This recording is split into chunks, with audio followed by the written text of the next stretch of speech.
Hey guys, welcome back to my channel.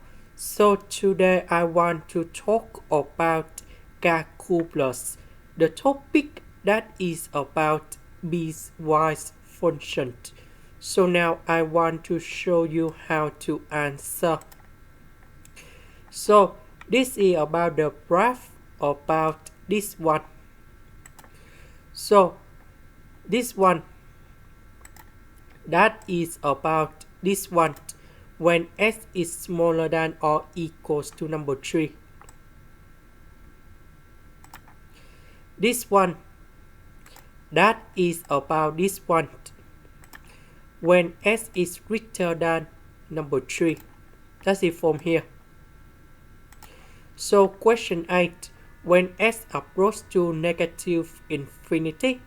So if we look carefully, when we go to negative infinity, the value of the graph they go to positive infinity, because when s is smaller than or equals to number 3, we have the negative sign here.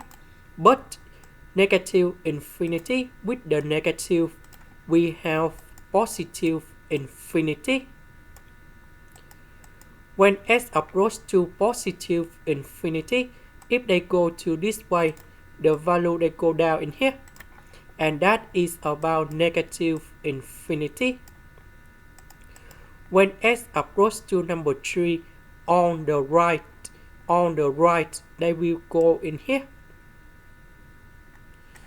and that is about this function in here.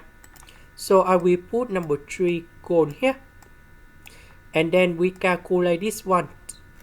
So we have negative number 3 over number 2. So this one they go in here. So I will put number 3 go in here, and we have negative number 24, and that is the final answer. This is the end. Thank you for watching.